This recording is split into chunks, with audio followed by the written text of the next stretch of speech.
Ah, on retrouve là un secteur fortifié encore. Ah, ici ça a été maçonné.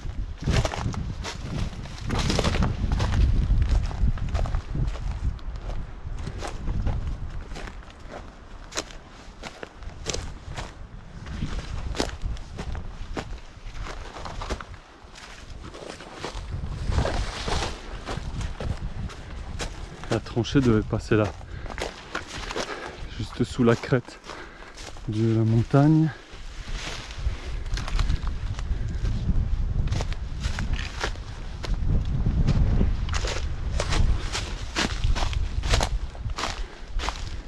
Voilà, on a quelque chose. On a du béton là en bas.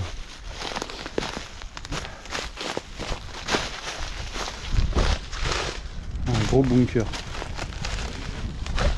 Gros bunker là.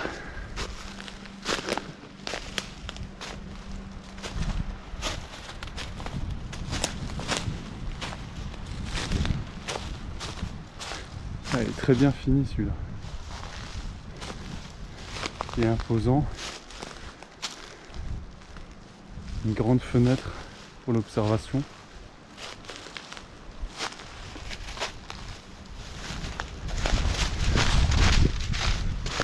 Il y a peut-être un accès par ici. Ça a l'air d'être écroulé.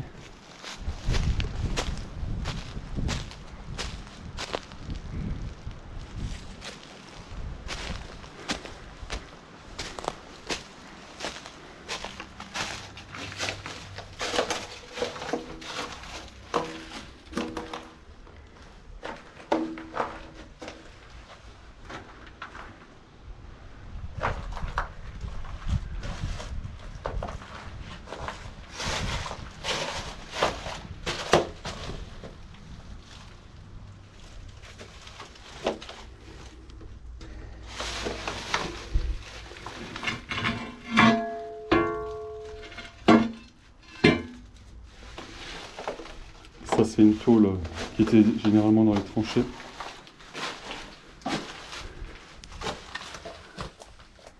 Ah, un trou là au plafond.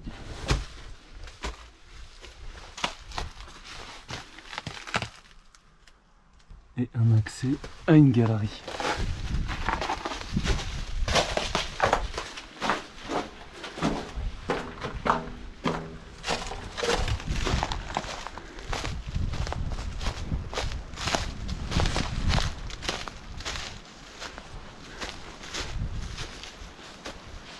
Alors, est-ce qu'on a un autre accès? Non. Peut-être ici.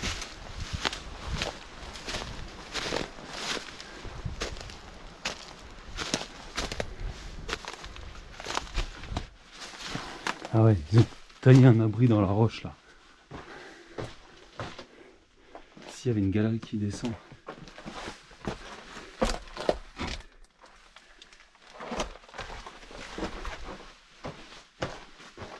Oh, les plaques là qui tombent. Un abri en tôle ondulée qui n'a pas supporté la corrosion.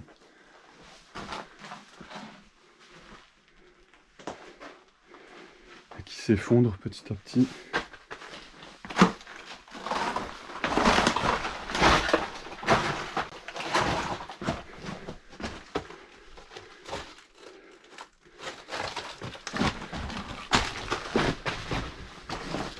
Ah, c'est un grand abri ça. Hein.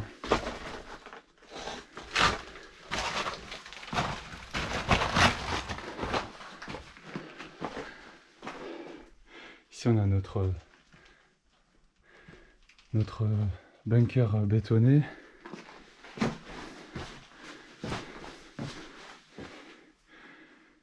Ici encore des abris creusés dans la roche et là ça continue.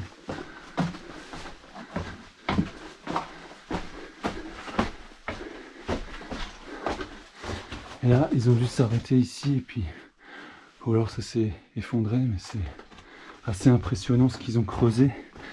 Là on doit avoir bien une trentaine de mètres de profondeur.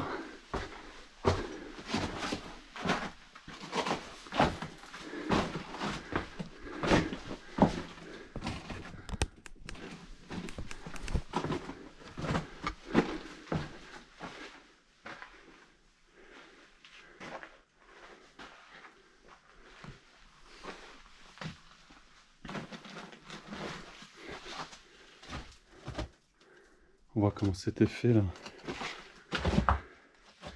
Ils ont creusé et puis ils ont mis la tôle pour éviter l'effondrement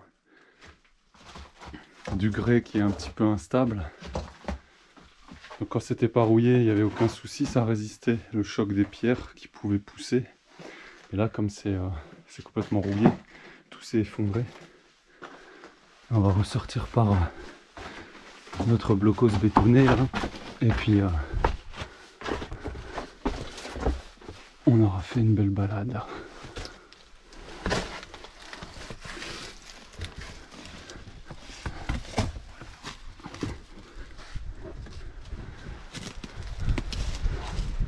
Et ici on retrouve du béton.